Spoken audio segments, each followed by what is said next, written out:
Salut la compagnie, on se retrouve aujourd'hui pour parler de l'épisode 7 de Demon Slayer, et je vais pas prendre de gants avec vous, hein, on va être clair dès le départ. J'ai trouvé cet épisode assez chiant. En fait, le problème, c'est qu'il y a un gros souci de rythme dedans, sans doute parce qu'il voulait arriver à un moment précis à la fin de l'épisode, mais au lieu d'ajouter des choses un petit peu plus intéressantes, comme ça a été le cas, hein, j'avais fait une vidéo de différence anime-manga la semaine dernière sur l'épisode 6, là j'ai l'impression que si ajout il y a, j'ai pas encore vérifié, mais ce sont des ajouts assez calme, assez plat en fait, et qui casse beaucoup le rythme de l'épisode. Mais rassurez-vous, il y a quand même des choses positives à aller chercher derrière, et puis il y a pas mal d'interrogations que je me pose vis-à-vis de ce qu'on a vu là. Alors on va commencer déjà par ce qui se passe du côté de Tanjiro, parce que il était sur le point de trancher la nuque du démon. Finalement, il n'y arrive pas, non pas parce qu'il n'est pas capable de la trancher, même si j'ai un petit doute quand même, parce qu'il essaye, il y a les flammes qu'avait mis Nezuko qui disparaissent, et puis t'as le démon qui hurle à la mort, tu sens il se sent vraiment en danger, et à ce moment-là, il y a un sixième démon qui apparaît, et qui serait visiblement la fusion de tous les anciens démons, parce qu'il y en avait 4 avant, maintenant il n'y en a plus qu'un, et maintenant il a les yeux avec écrit 4. Je me rappelle plus honnêtement, j'avoue que c'est les détails comme ça, mais je me rappelle plus s'il y avait avant.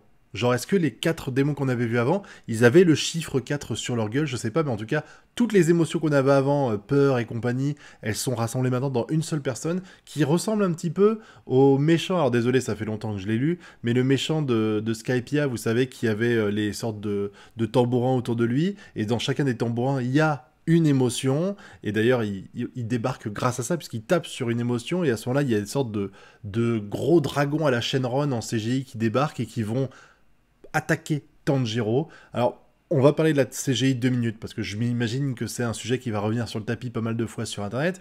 Je trouve que la CGI qu'on a ici, elle est globalement très propre. C'est clair. On sent que c'est de la CGI, c'est pas de l'animation traditionnelle, on sent que c'est quand même un peu moins bien que le reste, mais les textures sont jolies, ça va encore, honnêtement, c'est pas dramatique du tout, et c'est hyper fluide. Ça, c'est vraiment le truc que moi, en tout cas, j'affectionne, c'est quand la CGI est fluide, ce qui arrive pas tout le temps, et là, ça l'était, donc je veux bien pardonner cette histoire de dragon. En plus, vu les mouvements qu'il fait, c'est un gain de temps considérable de faire ça en CGI. Autant les démons poissons, là, j'avoue que je comprends pas trop pourquoi il y avait besoin de ça, mais j'accepte parce que je trouve aussi qu'ils étaient de qualité, mais là, je comprends tout à fait la pertinence de faire apparaître tout ça en CGI. En tout cas, je sais pas pour vous, mais personnellement, je trouve que le design du quatrième démon est extrêmement réussi, vraiment, je kiffe ce qu'ils ont fait avec lui, mais par contre, il va avoir un discours, c'est du total déni, le mec. Il t'explique que « Oh, je ne supporte pas les gens qui s'en prennent aux faibles », parce que Tanjiro a attaqué le tout petit démon, et derrière, Tanjiro, il lui dit « Mais mec, t'as bouffé des centaines de personnes,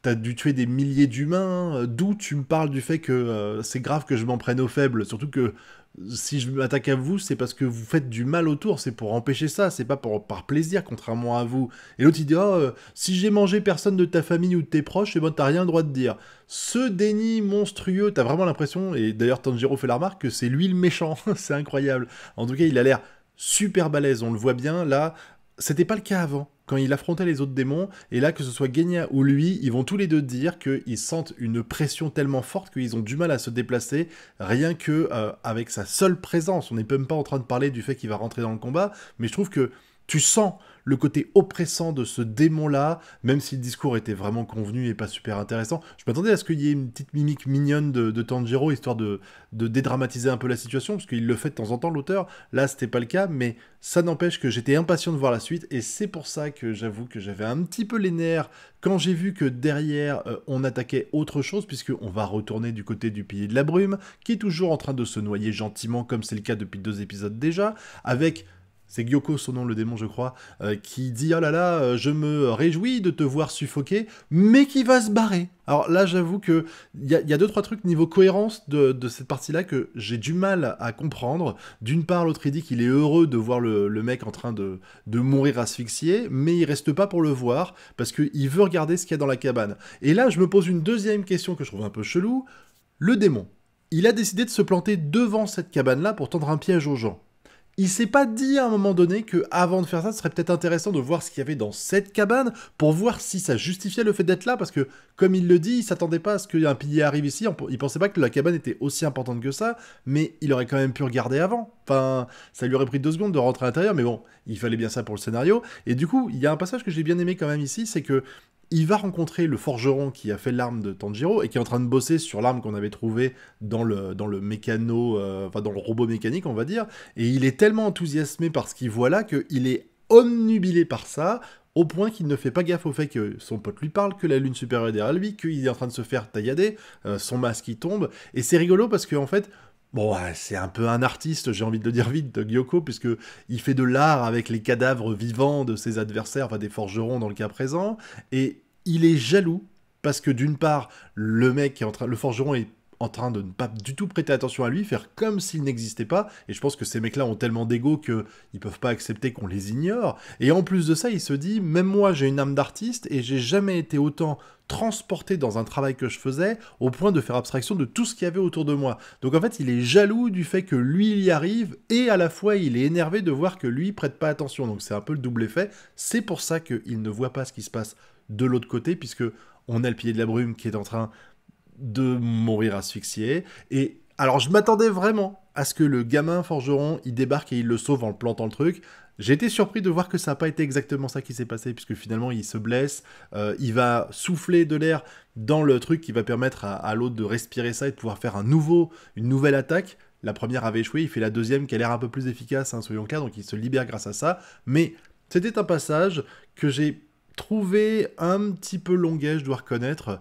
Surtout qu'en fait, j'avais tellement envie de voir la suite de l'autre côté que je n'ai pas prêté spécialement attention à cette partie-là, même si elle était intéressante, hein, l'abnégation du forgeron qui est à fond dedans, le délire avec lui qui comprend un petit peu ce que Tanjiro disait quand il disait, il a dit j'ai fait plein d'erreurs, et Tanjiro lui avait dit... être altruiste, aider les gens, les sauvant et tout, ils te le rendront au final. Et c'est vrai que là, c'est un petit peu le karma qui agit, parce que il a sauvé le gamin, alors qu'à la base, il voulait pas le faire, il disait que c'était une perte de temps, et le fait d'avoir sauvé le gamin a permis au gamin après de le sauver, lui à son tour, et puis on va voir un flashback où il est en train de recouvrer la mémoire petit à petit, ça se voit. Il va se souvenir que Tanjiro a les mêmes yeux que son daron, visiblement. Est-ce que ça veut dire que Tanjiro est son père? Non, je déconne évidemment. Mais c'était intéressant de voir qu'il commençait à retrouver un peu la mémoire, même si je sais pas quelles conséquences ça va avoir pour la suite. Mais là, forcément, il va intervenir pour empêcher Gyoko de buter le forgeron, qui est tellement enthousiaste sur cette arme. J'ai tellement hâte de voir ce qu'elle cache, parce qu'en fait, on sait pas trop. Ils nous disent qu'elle est super balèze, mais... il n'y a pas d'infos derrière, même sa provenance, visiblement le nom du forgeron qui l'a fait n'apparaît pas actuellement, peut-être qu'en limant il arrivera à le retrouver, mais pour l'instant elle n'apparaît pas. D'ailleurs il a un super design, quand tu vois les masques dégueulasses qu'ils ont et que tu le vois là lui, il est beaucoup plus stylé. En tout cas j'ai trouvé cet épisode vraiment frustrant parce que il y avait beaucoup de longueur, beaucoup de temps mort également, qui était peut-être nécessaire aussi parce qu'il faut ça un petit peu pour calmer le jeu et profiter aussi des moments de combat, mais c'est sûr que quand tu viens d'enchaîner 3-4 épisodes où il y avait quasiment que du fight et que là la moitié de l'épisode c'est des discours un peu creux, soyons clairs, le démon qui t'explique que c'est Tanjiro le méchant, on s'en fout un peu, la réflexion de Gyoko elle est cool mais elle était un petit peu longuette, pareil, le pilier de la brume qui discute avec Tanjiro, bon bah c'était un petit peu, j'ai trouvé en tout cas que c'était un petit peu longuet, peut-être juste que c'est moi parce que je voulais absolument retourner au combat, hein. Dites-moi si c'était pareil pour vous dans la zone commentaire, mais j'ai vraiment le sentiment qu'il y avait un souci de rythme dans cet épisode-là, ce qui n'empêche pas que ce qu'on a vu était intéressant, que l'histoire avance aussi, parce que le mec s'est libéré, mine de rien, et on a vu le fameux démon Lune Supérieure 2, enfin 4, pardon, apparaître enfin, on n'avait que des formes un peu cheloues. D'ailleurs, on voit encore une fois que le chef, c'est le mec avec le bâton, parce que c'est lui qui appelle les autres pour se fusionner, et il va chercher celui qui voulait pas venir, et il l'absorbe volontairement. Donc vraiment, j'ai bien aimé ce passage-là, et j'ai aussi beaucoup apprécié les musiques. Il y en avait pas mal que j'ai pas reconnues, en tout cas, si elles étaient présentes avant, et je trouve qu'elles étaient vraiment parfaite pour l'ambiance générale de Demon Slayer par rapport à ce qu'on avait eu avant. En plus, c'était assez atypique avec des sons que j'avais pas l'habitude d'entendre et j'ai vraiment beaucoup kiffé. Je peux pas vous faire une analyse détaillée vocale parce que je suis pas doué pour ça, mais en tout cas, je sais que ce que j'ai entendu, je l'ai beaucoup apprécié. Quoi qu'il en soit, cet épisode, il était sympa, mais le rythme était pas vraiment présent et ça, c'est un problème. Non pas que ça en est un, enfin, je veux dire, ça serait dans notre épisode, dans notre série, j'aurais rien dit, mais comme Demon Slayer, on a l'habitude qu'on rentre très vite dans le vif du sujet, pardon.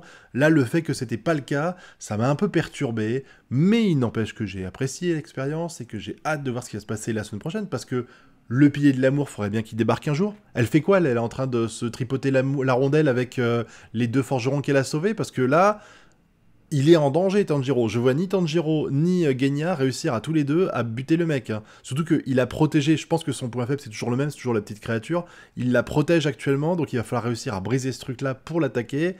Et il faut que le pilier de l'amour débarque. Vraiment, c'est sûr et certain, pour moi, le pilier de l'amour va aider. Bon, j'en étais un peu plus convaincu quand il y avait 4 monstres, parce que je me suis dit, ils arriveront jamais à gérer les 4 à la fois. Maintenant qu'il n'y en a plus qu'un seul, en termes de besoin d'occuper les gens, bah, il n'y en a plus qu'un, donc c'est plus facile. Mais quand même, à mon avis, Tanjiro et Genya à eux deux ne peuvent pas buter ce mec-là. Donc il va falloir forcément de l'aide. Et puis, mine de rien, c'est la Lune 4. La Lune 4, elle est plus forte que la Lune 5. Donc il est important qu'il participe ici. Et j'ai vraiment hâte de voir ça dès la semaine prochaine, en espérant que le Pilier de l'Amour bouge son fiac, enfin, pour participer. Parce que ça fait quand même 3 chapitres, enfin 3 épisodes que on l'attend. Maintenant, à vous de me dire ce que vous avez pensé de tout ça dans la zone commentaire. Et puis vous connaissez la chanson. Pouce bleu, abonnement, partage. Nous, on se retrouve bientôt pour de prochaines vidéos. Tchuss!